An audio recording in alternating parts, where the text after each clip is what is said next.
I'm either going to unlock a memory or bring something new to light that you didn't know of as a child. But do you remember the Tomorrow People? And when I say the Tomorrow People, I'm talking about the 1990s revival of the Tomorrow People. It ran from 1992 to 1995 and aired on Nickelodeon. You know, the times, I couldn't tell you what time it came. I want to say it came on Sundays for some strange reason. I remember sitting in front of the TV and it just randomly come on. And of course I was watching it and I was real into it because around that time X-Men, the animated series, was big. And this reminded me a lot of X-Men. It was that same new, refreshing feeling, I guess. Which of course as a kid everything was kind of new anyways, but it was mysterious. And speaking of X-Men, they actually kept calling themselves the next step of human evolution. It almost sounds like it's stealing from X-Men, and it might be. I mean, there might be some comparisons. I believe the original series came out in the 70s, and of course X-Men came out in the 60s, so you know, there's some comparisons there. With the X-Men, there was a lot of different powers. With the Tomorrow People, there's just a certain few of telepathy, teleportation, healing. I believe that was all the powers that they used. Yes, we rule the house. Great. I'll phone my mom. Oh, Kev. My mom wanted me to make sure. Do you wet the bed?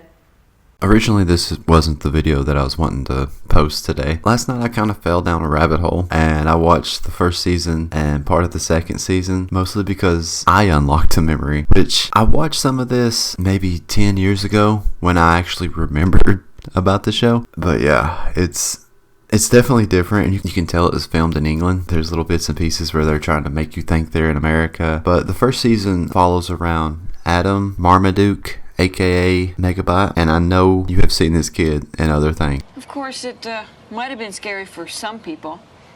People that say, bark, bark, bark.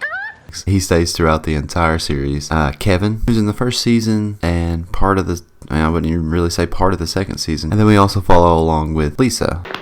Lisa? Sammy, what are you doing here?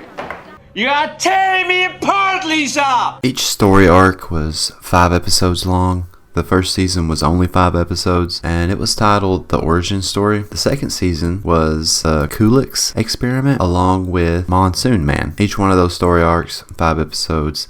Third season was the Ramses Connection and the Living Stones. So 25 episodes total for the whole entire series. It's not too bad. It'll keep your attention. And I watched the first season. I mean, it was cheesy and corny, but it was made for kids, so it was good. It was still pretty good. Maybe it had a lot to do with the music, or maybe just the mysterious way they presented themselves in the first season. But I got some Stranger Things vibes from this. Or maybe I should say I got some Tomorrow People vibes from Stranger Things. No, not a stupid little tap like that. A good hard one, like this.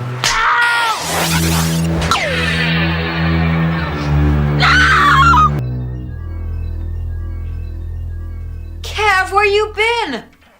I don't know. I had the weirdest dream. I thought you said you didn't wet the bed.